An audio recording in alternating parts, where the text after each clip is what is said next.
My dudes, what's happening? I'm back, baby. Today we're talking about my current schedule. Some people have been asking, what's it like to be, running an indie game studio? What's your day-to-day looking like? And I realize I need to just touch base with you guys more often, so let's do it. Let's talk about my daily schedule whilst I work on Twilight Monk the game. Before we start, don't forget to subscribe and push every button under this video, every button.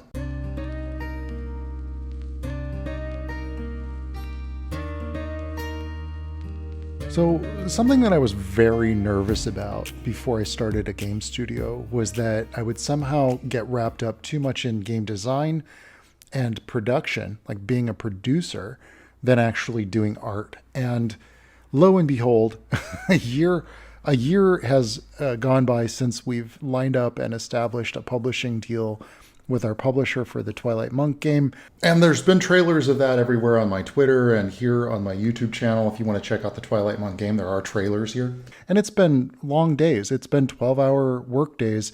And I wanted to kind of talk a little bit about just, well, one, like what's going on with my channel and like what's going on with me doing art. And it feels to me like I'm almost feel like I'm no longer an artist, which is really unfortunate. And it's at the same time, it's a thrill ride. I mean, it's exactly what I wanted. I'm running a game studio. It is my game studio in the sense that I'm choosing everybody that I hire. I'm managing the budget. I'm allocating resources for certain services such as contract artists and contract programmers and contract musicians, and I'm trying to align all those things with a script that I'm writing. And certainly by no means am I designing everything in the game myself, but it is overwhelming in terms of schedule. And before I did this, I remember tweeting about it, and I was like, I'd like to start a game studio and make games based on Twilight Monk and Creed and all that.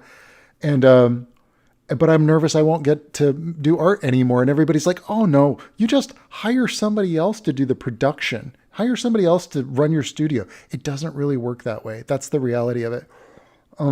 It's very hard to find the proper staff, the proper team. There's personality dynamics that come into play. There's setting the tone, setting conflict resolution tone for how the team resolves challenges in the design process. There's not having all of the answers for things like, can you imagine writing a game and not even knowing what technology you're going to have in the game and trying to figure out how many lines of dialogue you're going to have in the final act when you don't even know what your core mechanics are? Those things, they're really stressful. And it's unfortunate because also you find that the whole time you're like, well, my life is nothing like what it was. I'm not drawing every day the way I was. And I want to clarify, I'm loving it. I'm super thrilled about the team that I've put together. I'm thrilled about the game we're making. And we're going to be showing it at Tokyo Game Show. And I couldn't be happier. But most of what I'm doing on the day-to-day is things like, hey, we need sprites for a fish. Or we need a drawbridge. And it's like, these aren't really, while they're fun to do, it's not really very exciting YouTube content. I mean, maybe it is. It's in my head. I get it in my head as a YouTuber on social media. I got to put up really hype looking paintings and really highly detailed stuff. I got to make videos that are, exciting. I hate that aspect of social media where it just sort of trains you to only make the things that are going to get clicks. And I'm trying to break that by just recording my process. I record everything I do, and I want to share that here with you and just be more in contact, be more real, be more raw. This is real game development. Sometimes you're doing just keyframes because that's the kind of stuff that I'm pretty much doing every day. So to give you a breakdown of what my day-to-day is like nowadays, it's pretty much, I stay up, I work until about 2 a.m., which it's coming up on right now. Actually, I record this at the end of the day because that's the only time that I have available. So it's 2 a.m. So I don't sleep very much these days, about 6 or 7 hours. And I woke up at 9 a.m. today. And the first thing I do, by the way, is I hang out with my wife for about an hour to sometimes an hour and a half. And we kind of talk about just things that have been going on. She's usually up way earlier. So she has had half a day already. So just things going on in news, I check my stocks or whatever, portfolio. Yeah, I'm one of those kind of guys. I'm going to check all my investments. Like, is everything on course? What's the urgency today? What are the things that are going to need to get addressed? I start checking with my team on Discord, and I start checking with messages and emails. I'd say by about 11 o'clock, I'm setting up anything that, any kind of meetings that I might have to do that day, messaging people, taking care of invoices, or looking at task management and looking at like what's the higher priority. I usually about once or twice a week, I have a few hour meeting with individuals on my team just to make sure that they're doing okay. Because you never know when somebody's unhappy working with you. You don't know that unless you're having like good communication with them, or if they're frustrated with something going on in development or another person on the development team. You don't know about it when you're the boss. So by about, I would say 1 p.m. I'd say about like 12:30 to 1. I'll have lunch, usually something quick, because I got to get to work. So usually by about 1, I'm working on artwork, and it's usually just, like I said, task management stuff, such as like, I need a script for this NPC's interaction. I need to go in and program the triggers system for these gates, or a room layout to have a first draft of the layout of a dungeon. And so we do use a task tracking software called Airtable, and that allows us to set up tasks for other people within the team without them necessarily being in constant communication. Our entire team is remote. We have half of our development team is in the UK and half of our development team is in the United States. And so we're on a kind of an odd schedule. Like usually, sometimes I'll have meetings. Oh, and then our publisher's in Japan. So we're a totally international development going on here, because on Monday nights, for example, I'll have 4 to 6 hour meetings with the producer in Japan, because that's, morning for him, and it'll go until 2 a.m. for me. And then around 2 a.m. for me is the morning over in the UK. So I'm getting very acquainted with what time of day it is in different parts of the world. But whatever the case, it certainly puts a lot of strain on your sleep schedule when you're kind of working 12-hour days like that, or 12 to 14-hour days. I was working out in my evenings, and I would for a while I was insisting that I work out first thing in the morning to just get things rolling. But I found that lately I just really haven't been able to. There's no time. There's really very little time, and so what happens about like between, I'd say, 1 o'clock and 6 o'clock p.m. is my most productive hours. And usually during that time, recently what I've been doing when I don't have to do something like writing requires a lot of my mental energy. Writing and game design planning, like designing a boss fight, or the way I do boss fights or enemy designs is that I will draw out these little storyboards that kind of show a programmer, these are the functions, this is what the character's supposed to do. And then I'll do like keyframes for the different movements or modes, behaviors in the state machine is what it's called, for an enemy's interaction. A state machine just means that like it's in this state if this is happening, and then if this other event triggers it, then it changes to this other state. Like a good example would be if it spots the player, it changes to an alert mode or a different stance, or it jumps, for example. So a state machine would then determine what its behavior is doing. That's the AI and its core functionality. And so I've got to create all the design for that, and then I'll do a couple of sprites. And now a lot of people might go, well, your sprites in Twilight Monk don't look as detailed as the artwork that you do in, like, for instance, your art book. And there's a reason for that, because we have to draw literally sometimes 100 frames or 150 frames. And I'm working with Amy Summers. Some of you may know her as Bin of Trash is the name she goes by on Twitter. And she's a really talented animator. So in a lot of cases, she's just learning to draw like me. And I've simplified my designs down to these very plain, simple kind of frame animations. And when I say simple, I mean, it's still a lot of work. If you look at our Snorthog, I mean, he has a ton of details for a 2D animated character, like a ton.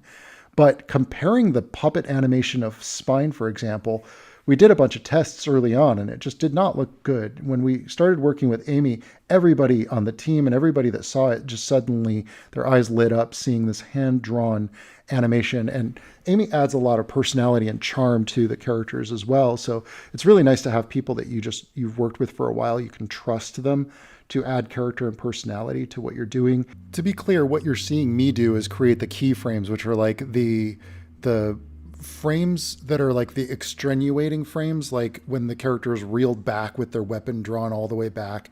And then I'll draw like the next keyframe would be either the character slamming their club down into the ground or mid swing.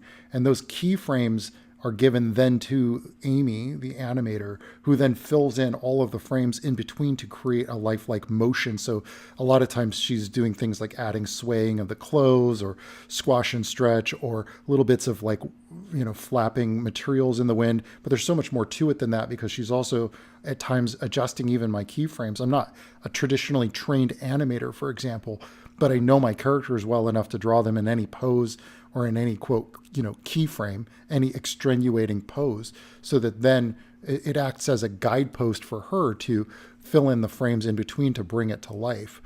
And then from there, like that gets passed over to, in a lot of cases for a monster, for example, or a boss, that would get passed over to Matt. Some of you may know him as Tobor. He was the creator, programmer, artist on Savage, the Shard of Gozen, which is on Steam.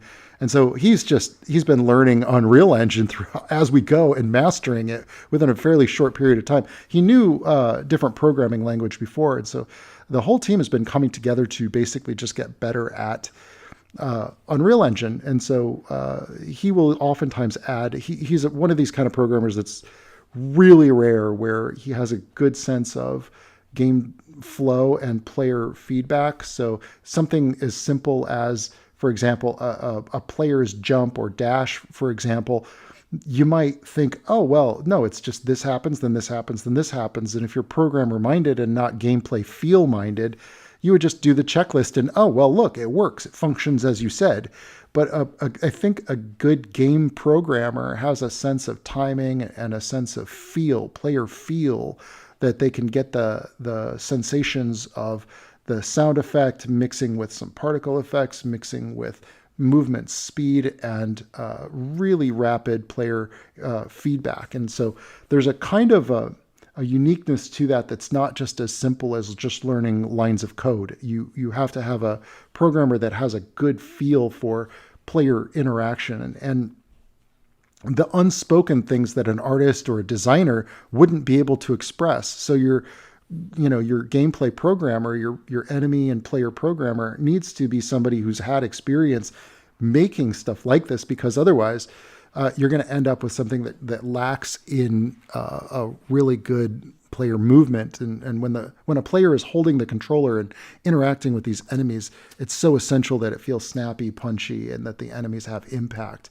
And so like, he'll do this first pass, then we get final animation frames, then we go in and add particle effects, just movement for the scene that can add these really nice sense of lighting and flavor while still optimizing all of this for the game engine. And all that's kind of going on while I'm oftentimes what I feel like what I'm really doing is just laying down train tracks right in front of whatever the other guys need. So, I'll do a quick game design for a monster and then a quick still shot of what they look like in a few keyframes.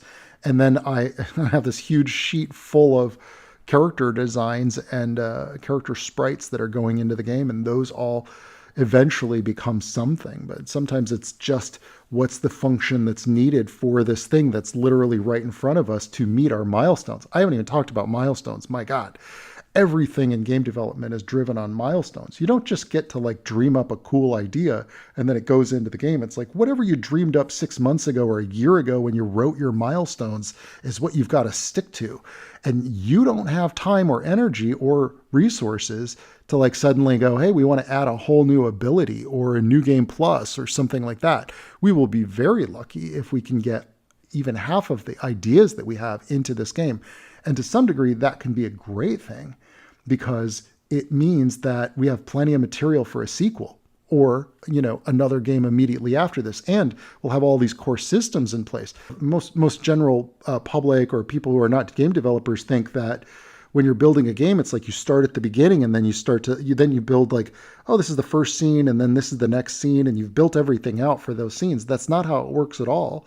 You have to build the core systems. So if you have water in your game, what happens if your enemy drops into the water? If you don't have some contingency in your parent object for all enemies to land in the water, then you've got a real problem. You can't plan to, you can't know what to plan for. So sometimes what I've found, and this is my solution and what we've been doing, is really trying to get this first draft of the entire game playable all the way through within our first, I'd say, first 16 months of development. And then that gives us just under a year, I'd say, maybe 6 to 8 months to do all polish and refinement.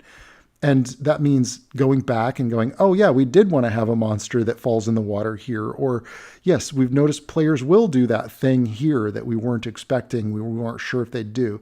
And then we have to plan for those contingencies and fix it. So that's a lot of the under the hood stuff that people don't tend to want to do, but it really matters to the player. And if you don't do it, the players get very upset at you very quickly. And there's nothing worse than getting bagged on, on Steam for, you work on something for 4 years or something, or 2 years. And then you put it out on Steam and they're like, oh, it's so lazy. Why didn't they push the button that made sure that these bugs don't happen? It's like, oh, it ain't that easy, kid. It ain't that easy, kid. Anyway, so my day consists of worrying about those things. And then milestones, if we don't make a milestone, milestones are basically lists of features that you planned to create, such as X number of monsters, X number of bosses, X number of abilities for the player, X number of dungeons, etc., towns, etc., whatever your features are. You plan all that before you even begin writing your script or building much of your game at all. And the long and the short of it is that your milestones that you wrote at the beginning of your project, that's your contract with your publisher. So like you got to deliver everything that you promised, or else you don't get paid. If you don't get paid, your project's sunk, man. It's just dead in the water. So that's the thing that keeps you up at night. If you're the producer, the game studio head, is like, you got to make sure that you're keeping your publisher happy. You got to make sure that your team is happy, that everybody's working efficiently, that everybody's communicating well. Those are the things that probably like weigh the heaviest and I lose the most sleep over. So my day does not end after I have dinner at 6 p.m. Usually what I try to do is like I try to really prioritize my wife and my dog. And so that's my family, and so I try to really prioritize that over everything, which sadly recently my doggy passed. So that's been tough, but adjusting, but we still try to make time to go for a walk and then have dinner. And then by like, I'd say like what we'll do is usually lately we've been watching a lot of The Fast and the Furious. This is such a shit movie series. But yeah, I get re-energized from watching good entertainment. So we watch a couple of shows together or something. Anyway, so after about my wife goes to bed about like 9, then I stay up from 9 until 2. Now, usually, here's what happens. I will work. I will go back to my work, and this is like quiet time around the house. There's not a lot of distractions. There's not people calling, although I got some buddies all over the world that I'll talk to sometimes while I'm working. But between 9 to about 1 a.m., I will work on whatever needs to get done. In most cases, like it's more of what I was saying before. It's like write a script for this NPC or, plan out the sequence of events, like what's going to happen in Act 3 of the game. Planning out cool scenarios that are also within the scope of what our team's capable of and what meets the criteria of our milestones and isn't going to require a ton of new resources. And then by about 1 a.m., I start to get so tired that I'm just like, okay, I need to play a little bit of Red Dead Redemption, or I need to play a little bit of gaming. So that's when, lately what it's been is me recording videos. So you can imagine how essentially my only real time for gaming and my only real time for doing art for, YouTube videos is on weekends. But I got some recently. I picked up some drawing on paper again. I like really stoked about just drawing on paper again. It's just even just drawing digitally, just doing more painting of like hype characters, really nicely detailed paintings. Really looking forward to that. But that's almost feels like a different identity. That feels like a totally different person. How could I possibly make time to do that with the schedule that I just described to you? Anyway, I wouldn't say that I'm struggling with my schedule. I feel like I manage it pretty well. I'm like killing it, really. I've never worked on a game where we were as productive and as efficient with only 5 people. It's absurd. It's freaking magic what we've been pulling off. But at the same time, there's a time. There's a time for different things. And right now the time is, put your time in on Twilight Monk. Put your time in doing those sprites and those levels and those tile sets for environments and designing those puzzles and designing those enemies. And that's what you're going to see a lot more of here just on my YouTube channel, because I want to get back to posting. My goal right now is to try to get at least 1 video a week, and then try to crank that up to like maybe 2 or 3 if I can. If I can do it more casually like this, that's great. So keep those comments coming in, keep those questions coming in, okay? So there you have it. That's a little bit of an insight into my daily routine and the life of running a game studio. It's, probably not as glamorous as, people would like to hear. I see these young guys on YouTube. They're more YouTuber than they are developer, but their games will sell pretty well because have such a huge audience. But they make it all sound hype and glamorous and glorious, and like they're just an idea person and somebody else is doing their game.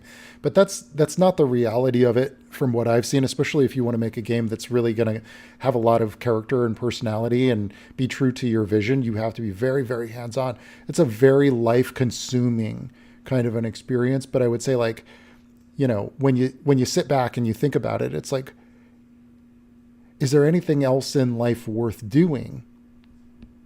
If that's your dream and if that's the thing you've been dreaming about doing for 30 years. I only got into working in AAA games because I thought it would give me enough clout that someday I'd be able to do my own games. I've been pitching Twilight Monk to publishers since I worked at Capcom in 2003. That's 20 years of putting it off and putting it off and putting it off. Now I'm finally here. I got a shoestring budget, but I got a hell of a crew. I got a hell of a team. And I feel like if there's ever a time to put in 12-hour days, 6 to 7 days a week, then this is it, buddy. And you also never, as if you watch my last video, you know how I feel. You never know when it's like your last day on earth. So like, do it now and put it all in. Anyway, I'd love to hear your thoughts on the topic. Certainly, I'd love to know if any of this was eye-opening to you. And I'd also wonder what else you would want me to make a vlog about. That's just more of this kind of casual long-form talk. Before I wrap it up, I'm going to show you the culmination. This is like you're watching me draw all these keyframes throughout this video, but this is what he actually looks like in the game. This is close to a final area. This is the Snorthog. You guys have seen me design this character here on my YouTube channel. Don't forget to wishlist Twilight Monk over on Steam. I'll put the link in the description below, or you could just wait for it to come out on Switch in 2025. All right, I'm going to run the trailer after the end of this video. All right, if you guys want to see more, don't forget to subscribe, and I'll see you guys in the next video. All right, ciao.